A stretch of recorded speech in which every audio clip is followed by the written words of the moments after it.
To you viewers, let's begin what's trending in the United Arab Emirates, where dignitaries from across the world are attending the COP28 summit in Dubai. Well, over the weekend, social media was awash with reactions after a published list by the United Nations Framework Convention on Climate Change revealed that Nigeria has the highest number of registered delegates from Africa, with over 1,400 delegates, making it the country with the third highest overall in number of delegates at the conference. Well, President Bola Ahmed Tinubu, who last year criticized the proposed emission cuts for Nigeria during the elections, was accompanied by 138 delegates from the State House, including Nigerian-Lebanese billionaire businessman Gilbert Shagori, who was named as a confidant of the president, elicited more reactions. Let's take a look at this video showing the moment Tunubu arrived at the conference before we take some reactions.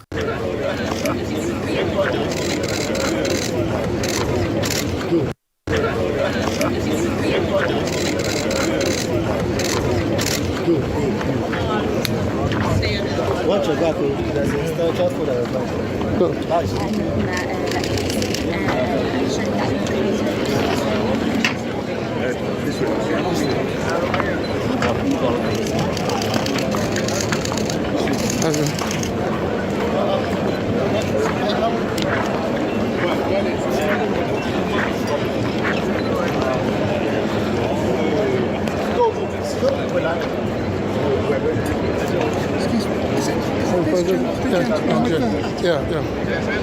Mr. President. Yes, yeah.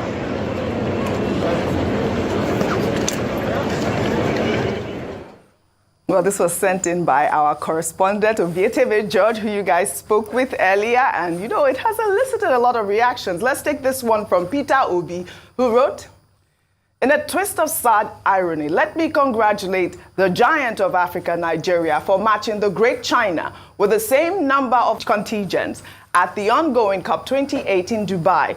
Nigeria's contingent to COP28 totaled 1,411, the same number as the Chinese contingents, while China's budget for 2024 is about $4 trillion. That's about $2,860 per head. Nigeria's budget is about $33 billion. That's about $165 per head. China has a human development index with a ranking of 79 out of 191 countries measured. And Nigeria has a low HDI with a ranking of 163 out of 191 countries measured. Nigeria has more people living in multi-dimensional poverty than China, despite China having 7 times our population. Well, let me take another one from Brother Bath. He wrote, in August 2023, Ajuri Ngelale informed Nigerians that Tunubu has instructed the Ministry of Foreign Affairs to freeze the processing of visas for government officials who have no business at UNGA in New York, in line with his broader efforts to cut the cost of governance. In December, Ajuri Ngelale is seen among the crowd of officials that accompanied Tunubu to Dubai at COP28. COP28 is a 13-day event that will cost a lot more money in hotel accommodation than UNGA. It'll be nice for Nigerians to know how much is spent in sponsoring Tunubu and all that accompanied him at COP28. Tunubu and 2 ministers would have been more than enough for this trip in view of the current economic reality in the country. This just has to stop. I mean, this is the rhetoric everywhere, Rufai. I believe even last year at COP27, Nigeria had a small delegation rather. I think it was about 5 of them. If we have that picture up, we had a minister of, I think it was humanitarian affairs and a bunch of others. There it is. About 5 of them. And can you imagine? The number has doubled. If we can pull up a list of the ministers that were out there, we have Federal Ministry of Environment at 53, Ministry of Foreign Affairs 21, Ministry of Environment at 16, Ministry of Petroleum Resources at 12, Ministry of Environment and Climate Change at 9, Ministry of Environment and Natural Resources at 8, Ministry of Humanitarian Affairs at 8, Federal Ministry of Transportation at 7, Federal Ministry of Finance, 7, Ministry of Niger Delta Affairs, 6, Federal Ministry of Labor and Employment, 6, Federal Ministry of Power. The list goes on, Rufai. But what got me also was the fact that the actual list, which had, maybe the actual climate activists, if we have that, was a lot smaller. I mean, what do you expect? So it's clear and simple, it's a jamboree. And the part that I just only fault them for, I keep saying, is the fact that they didn't pick Ashwebi. Ashwebi? Yeah, because this is a Nigerian party in Dubai. Okay. And I'm sure probably a lot of them wanted to go again because, since it's now harder to get into Dubai, and this was what the government first said initially they will have fixed with relationship and interaction with Dubai. Nigerians in Dubai that have jobs are finding it very difficult. Some are coming back home because that problem has not been fixed. So maybe Nigerians that couldn't get into Dubai anywhere, they're like, oh, free party in Dubai. Yeah, okay, let's go. We'll just go on delegation. Boom. And they can't deny them visa because this is COP anyway. Audrey, what should also shock you, and that's why I was making a case for Anko and Ashwebi. That's the only part that's missing all of this. What should also shock you is the amount of money that we are now expending to the UAE economy. If the flight tickets alone cost close to $1 billion, how about hotel accommodation and ESTA code fees? So I subscribe to Bat, what he said. I think the government should print out how much was spent on the ESTA code of everybody and individual that went on this trip. And that's public accountability. And people should be able to trigger FOI for that. If possible, let's even start by writing FOI to demand how much government spent on that trip so we know for ourselves. Because even in New York, somebody cited, I heard that was how we had a lot of Nigerians too in New York. It's the sad reality of how wasteful people are. Vis-a-vis the economic situation. I'm happy Peter Obi talked about China.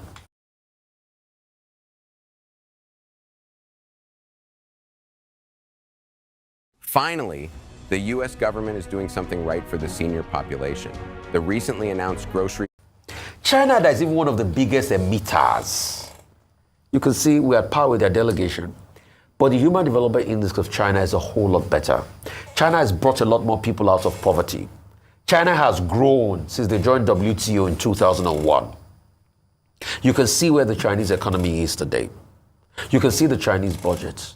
But we're at an all-time low. But what do we spend the money on? Frivolous. We just spend on frivolities. Just like we did only last week when we wanted to spend $15 billion to build a new house for the VP. A country like Canada that does well economically.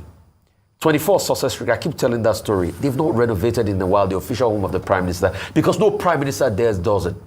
Because they fear the people. It's also obvious that these are leaders don't even fear the people.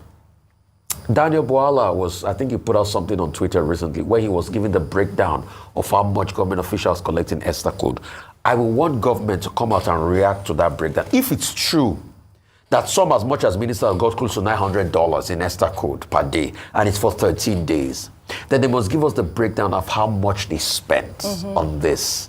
We can't be saying Nigeria should tighten their belts, but they are going there to do jamboree. They are going there to do item 7.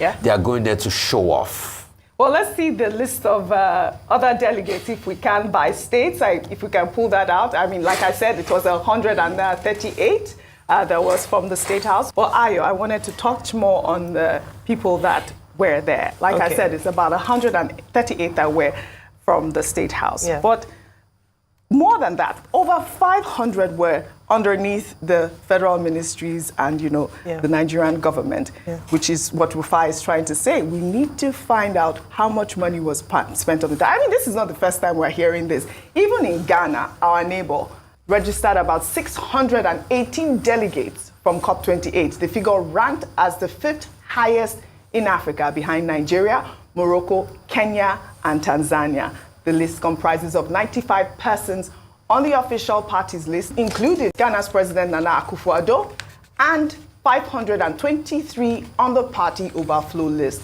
This figure is almost double the delegation Ghana sent to COP27 in Egypt, which had about 350. Ghanaians on social media also criticized the size of the delegation. Let's take one tweet from Alfred, who wrote, 27% of them are non-state actors, and very possible that they are privately sponsored, but it is illogical for Ghana to send that many people. Illogical, especially because Ghana's position on climate change is clear.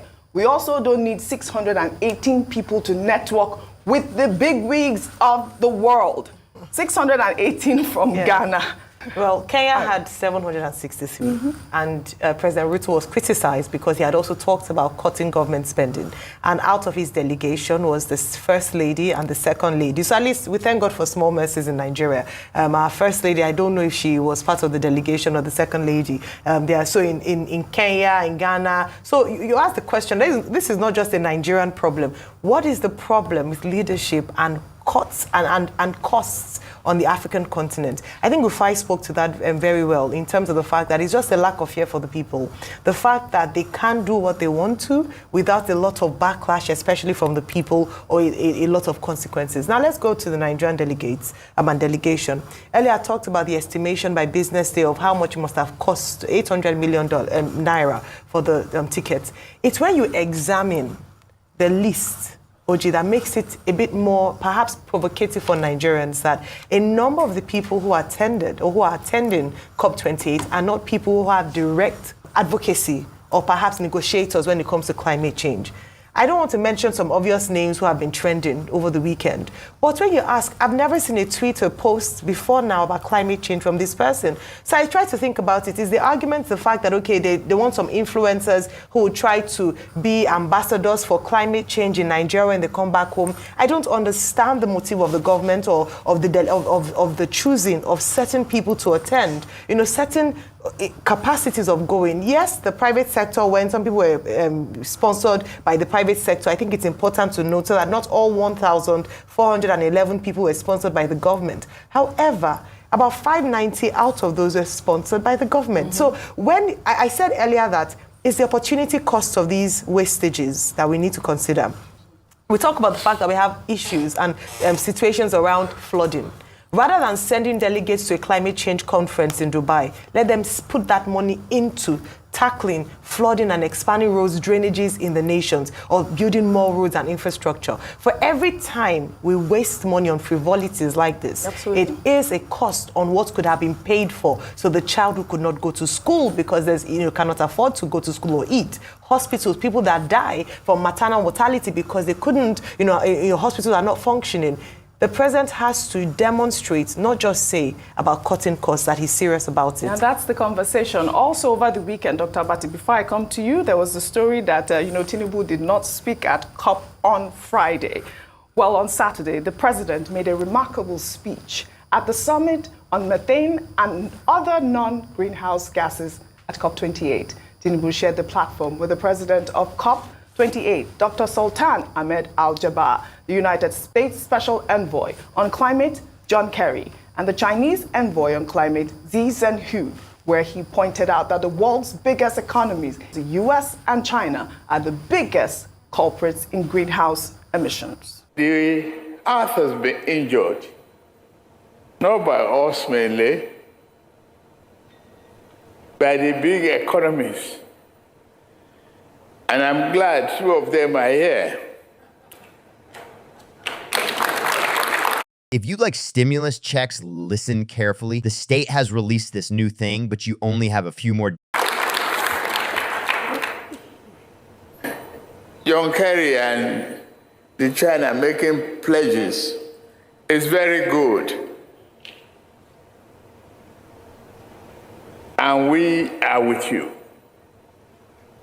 Even though we are the least beneficiary of what has happened. Sitting there hearing you, I know I have to commit ourselves. And we have been doing so before today. We are committed to critical steps to reduce methane emission by ensuring flood gas are eliminated. There's a huge penalty for that. There's equally a huge incentive to do so. What I know of Africa is the fact that the risk in additional investment and technological know-how, it is very necessary. And the largest economies that have benefited immensely should do more real fast, because their health need healing and is crying for attention more quickly. Thank you very much.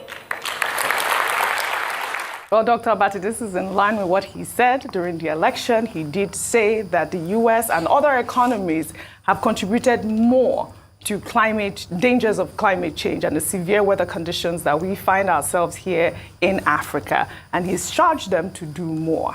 Dr. Abati. Well, first, clarification, because it was Ovietime that started it. President was not at plenary. You just mentioned it now, and I've tried to explain it. And no, I didn't say anything about plenary. Look, there is a detailed story on it in the cable, why the president was not there, and I've tried to give the information. On day 1, day 2, that's the first day and second day after the opening of the summit, the usual thing is that they will take statements from national leaders, national statements. In 2021, I think, President Buhari spoke, but in 2022, we were absent at the COP27. So Nigeria didn't make any national statement. This year, Nigeria was listed number 36 on the list, but it's strictly for presidents and heads of government. So at 4:10 p.m. or thereabouts, President Tunubu left the meeting to go and have a meeting with another president. After the meeting that he went for, he had to rush again to meet with Olaf Scholz. So because of that, he missed the slot for Nigeria on that day. Now, Balarabe Lawal, Minister of Environment, was then supposed to speak on his behalf, but because they were taking presidents, the president of Cyprus has just finished, they just skipped Nigeria. And the schedule is that on day 9, the president's national statement can still be read. So I don't think we should make big capital out of that.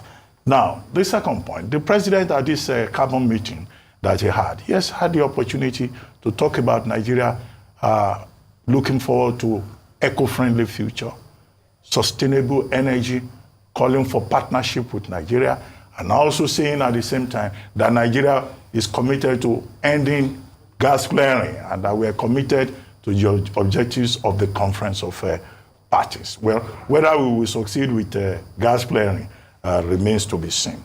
Now, as for the delegation, it is not true that we have the same number of delegates as China. I said this also earlier this morning. China has 822 delegates.